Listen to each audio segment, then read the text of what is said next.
Hola amigos, hola amigas, ¿cómo están? Mi nombre es Yerko Paz-Huet, como bien ya lo saben, ya han debido ver los videos anteriores y en esta oportunidad los voy a acompañar para que podamos avanzar el contenido programado para nuestro hito número uno, que lleva por título Conozcamos el arbitraje.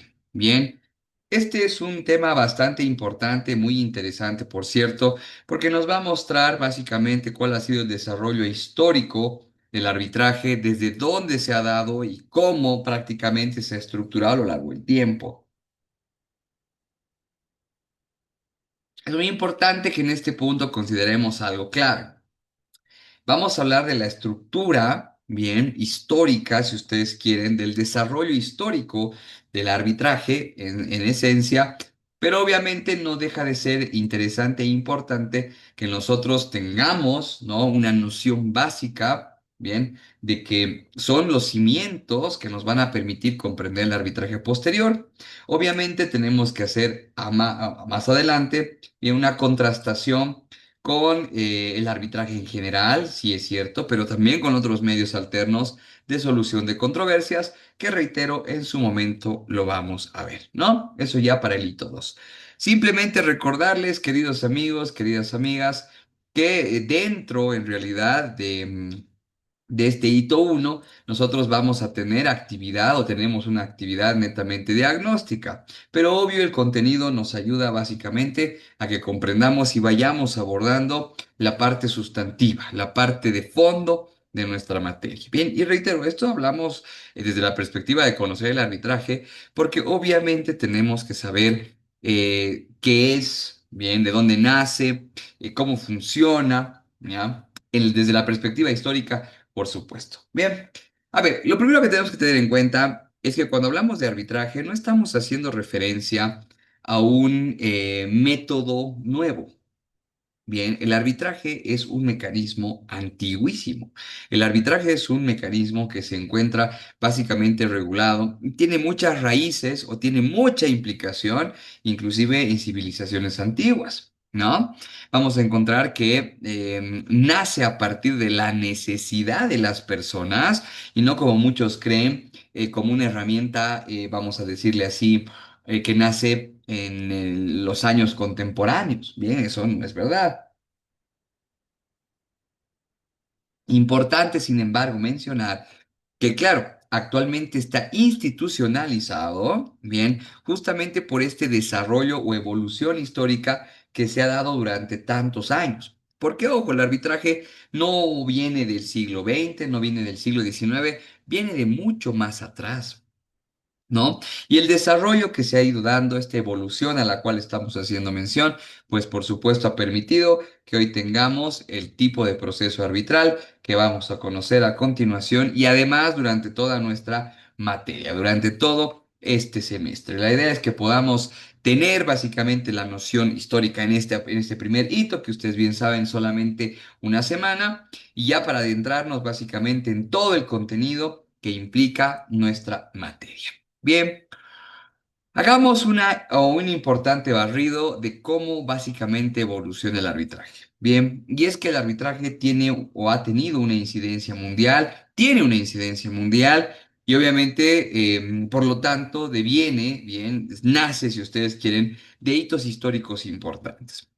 En primera instancia o desde una primera perspectiva, tenemos que hablar, ¿no?, de las civilizaciones que han dejado huella, han marcado básica y prácticamente a nuestros sistemas jurídicos actuales. Y estamos haciendo mención de Grecia y Roma, ¿ya? Em, Dentro de esta evolución, ya cuando las civilizaciones estaban constituidas y los sistemas jurídicos también desarrollados, el arbitraje nace como una alternativa precisamente, bien, em, a las ya institucionalizadas instituciones, valga la redundancia, que existían o se daban o básicamente se podían observar en estas civilizaciones. Reitero, Grecia y Roma han sido o son en todo caso la cuna básicamente del arbitraje desde la perspectiva de la alternatividad para la solución de controversias. Bien. Entonces, Son estas dos civilizaciones que nos dan cierta noción. Aristóteles, por ejemplo, parafraseando, decía que es más justo una resolución de controversias cuando el juzgado, bien, tiene confianza del juzgador, que era un término bien interesante en relación a la alternatividad que precisamente vemos, a la voluntad y a escoger al tercero. En cuanto a Roma, por ejemplo, había instituciones jurídicas, por supuesto, que reconocían bien legalmente que un tercero que no necesariamente era un juez o una autoridad pueda resolver una controversia y bajo esa perspectiva, pues obviamente se reconozca su decisión, ¿no? Son los antecedentes más antiguos que obviamente son institucionales, porque si hablamos de un mecanismo de heterocomposición que implica que un tercero siempre resuelva, vamos a ver que en realidad el arbitraje termina siendo mucho, mucho más antiguo, ¿no? Desde las civilizaciones primitivas, donde había un tercero que era el más fuerte o el más antiguo o el más sabio que decidía y resolvía estas controversias. Bien, pero bueno, obviamente no podemos hablar como un antecedente directo, es un antecedente indirecto de todos los mecanismos en realidad de heterocomposición, pero sí en la Edad Antigua ya vemos ciertos elementos importantes de Grecia, bueno, del arbitraje en Grecia y Roma. Tenemos que hacer una incidencia especial ya en la Edad Media. Bien, aquí vamos a hablar de la Lex Mercatoria.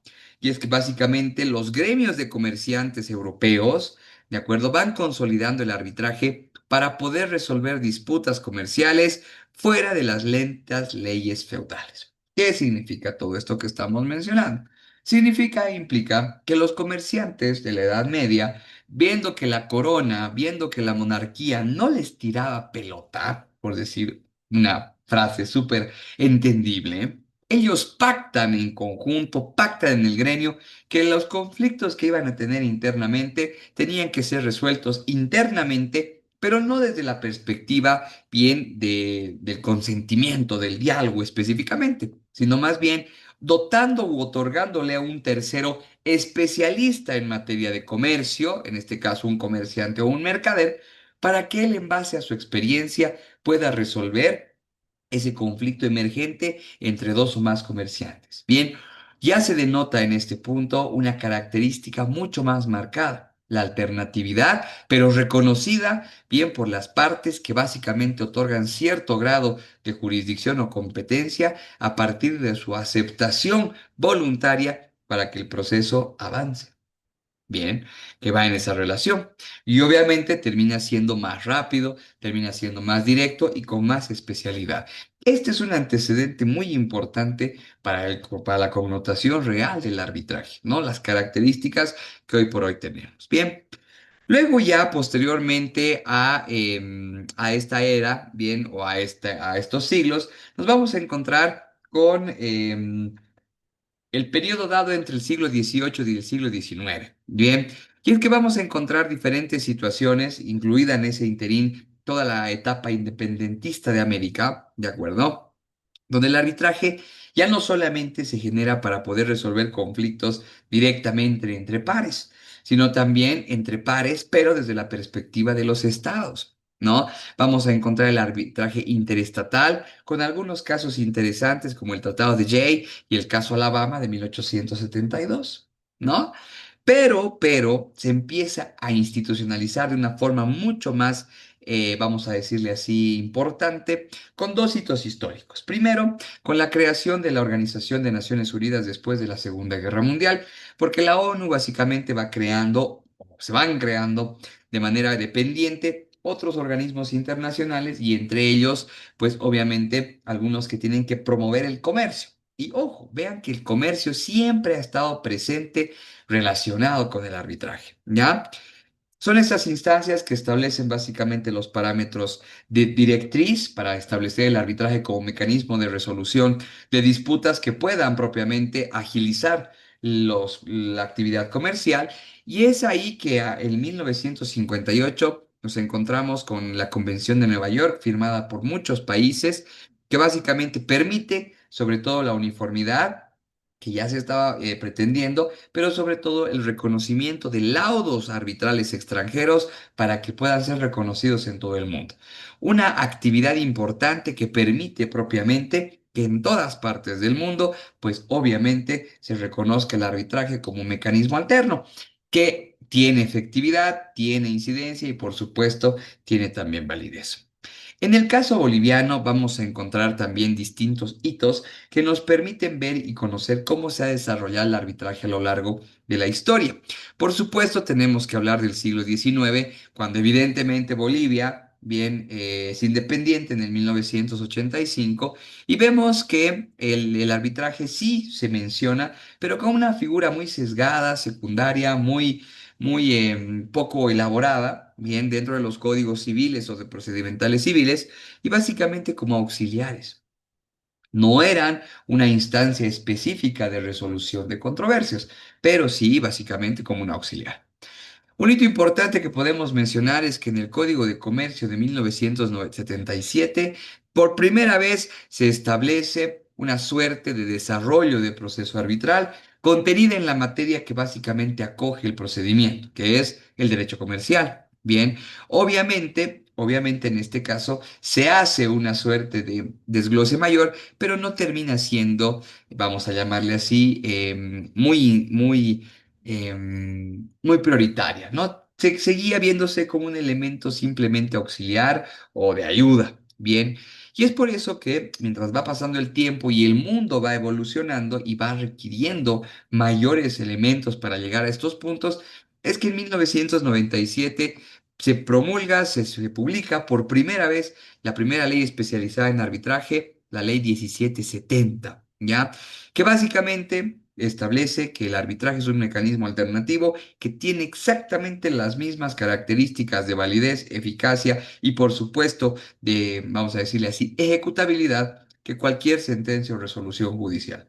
Los procesos, por supuesto, son más rápidos, más ágiles, tienen ciertas características que vamos a conocer, pero sobre todo hacer énfasis en ese punto, ¿no?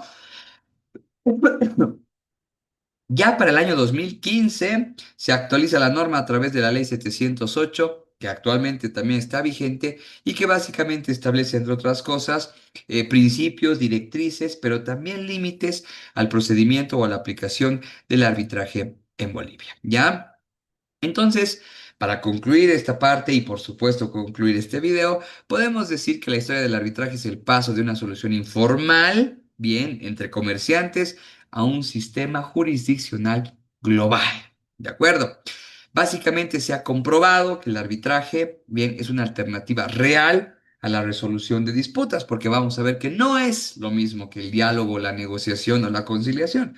Vamos a ver que el arbitraje es un mecanismo donde se impone una decisión y las partes están obligadas a acatar el mismo. Que los árbitros tienen autoridad, tienen competencia, vamos a emular un proceso pseudo civil si ustedes quieren, pero con facilidades que permiten precisamente que este procedimiento sea mucho más eficaz. ¿De acuerdo?